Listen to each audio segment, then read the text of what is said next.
তেঁতুল গাছের চারা গ্রহণ করছে।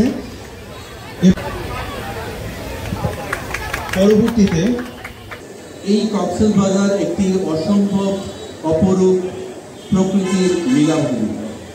এই জায়গায় আমাদের বাংলাদেশের সবচেয়ে বেশি প্রতিবেশ সংকটাপন্ন এলাকা, আমরা বলি ইকোলজিক্যাল ক্রিটিক্যাল এরিয়া। তোমরা কি নাম শুনেছ? Ecological critical area. গুড। বাংলাদেশে ইকোলজিক্যালি ক্রিটিক্যাল এরিয়া আছে 13টা, যেখানে পরিবেশ সংকটের মুখে। এই 13টা অঞ্চলের মধ্যে কক্সবাজারেই রয়েছে 3টা। তার মানে তুমি চিন্তা করে দেখো কক্সবাজার কতটা পরিবেশ সংকটাপন্ন এলাকা। তোমার আমার দায়িত্ব আছে না? আমরা কি পরিবেশকে সংকটের মধ্যে রাখবো? আমরা পরিবেশকে সংকটের মধ্যে ফেলতে পারবো। আমরা পরিবেশকে আবারও সংকট মুক্ত করব। তাহলে আমাদের কি করতে হবে? প্রচুর আংটি, তাই না? অনেক আংটি লাগবে, আমাদের অনেক ধরনের গাছ লাগবে। এই মেলায় আমি অনেকগুলো গাছ আজকে দেখেছি, আমার খুব ভালো লেগেছে। আমি আজকে কয়েকটা গাছ নিজেই নিয়ে যাব আর তোমাদেরকে কয়েকটা গাছ উপহার দেব। কক্সবাজারের মোট বর্গমিল 46,000 একর।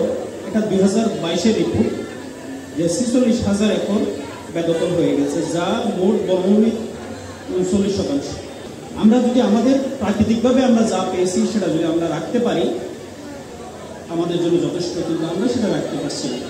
বসুন্ধরা ডায়াপেন্ট এখন আরো উন্নত। এই hot air through top sheet দ্রুত শোষণ করে সোনামণিকে দেয় কোমল অনুভূতি।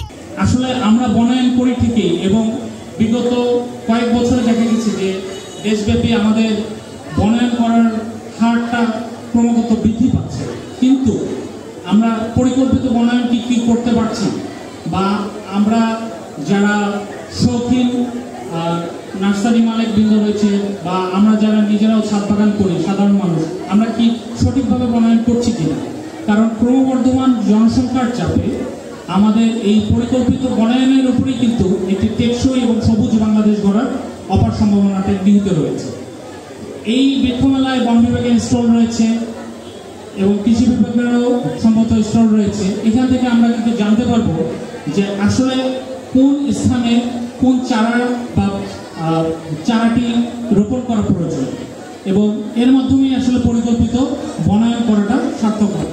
আলোতে আমরা আরো বেশি উপরের দিকে উঠলে আমাদের গরমটা আরো বেশি অনুভূত বাঁচবে না।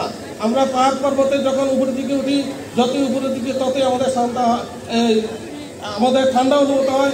হিমালয় পর্বতে দেখা যায় পাহাড়ের উপরে এই যে শীতল বায়ুতে যে বাষ্প আছে সেইটা ঘনীভূত হয়, বরফ পরিণত হয়। কাজেই দেখা যাচ্ছে আল্লাহ তাআলা পৃথিবীকে কীভাবে সৃষ্টি করেছেন তিনি জানেন। আমরা কোনো জিনিসের প্রকৃত অর্থে কোন জিনিস পুনরুদ্ধার করে সেটা আমরা অনেক ক্ষেত্রে জানি না। বিজ্ঞানের অবদানে আজ আমরা অনেক কিছু জানতে পেরেছি। সেই জন্য আল্লাহ তাআলা এই পৃথিবীতে যেখানে যেটা সৃষ্টি করেছেন সেটাকে আমরা রক্ষার দায়িত্ব পালন করি।